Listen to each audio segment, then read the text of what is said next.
હિન્દુ નેતાની સોપારી મામલે એક પછી એક ખુલાસાઓ થઈ રહ્યા છે, ત્યારે પકડાયેલ વધુ એક આરોપીને કોર્ટમાં રજૂ કરતા નામદાર કોર્ટ દ્વારા 7 દિવસના રિમાન્ડ આપવામાં આવ્યા હતા।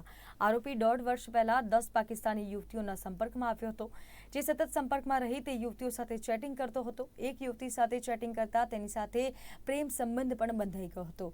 બાદમાં આરોપીને ઓનલાઈન પાકિસ્તાનના મૌલવીએ ધર્મ પરિવર્તન કરાવ્યું હતું। જોકે તપાસ કરવામાં આવે તો મોટો ખુલાસો થઈ શકે તેવી શક્યતાઓ રહેલી છે।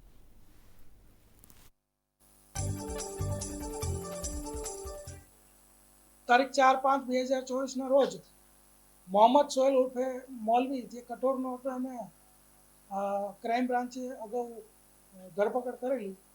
ત્યારબાદ હિન્દુ નેતા જે ઉપદેશ રાણા છે એને ધમકીઓ આપવા બાબત અને એને મારી નાખવા માટે, જાનથી મારી નાખવા માટે સોપારી આપવા બાબતનો જે ગુનો દાખલ થયો, જેમાં અગાઉ 2 આરોપીઓ પકડવામાં આવ્યા છે।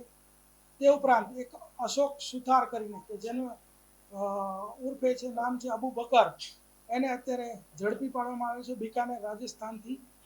આની હકીકત એવી છે કે આ મૌલવી જોડે તે સંપર્કમાં હતો વોટ્સએપ ચેટથી અને લિંક્ડઇનથી।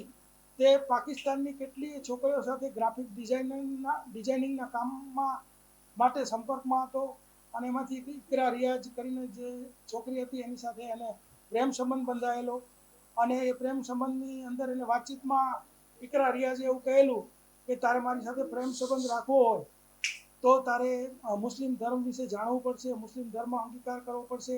ત્યારબાદ એક પાકિસ્તાન મૌલવીના પાસેથી એને ઓનલાઈન મુસ્લિમ ધર્મ અંગીકાર કરેલો અને એને જે મૌલવી જે છે મોહમ્મદ સોહેલ, એની સાથે વોટ્સએપ ચેટમાં 1 કરોડની સોપારી લીધેલી ઉપદેશ રાણાને મર્ડર કરવામાં।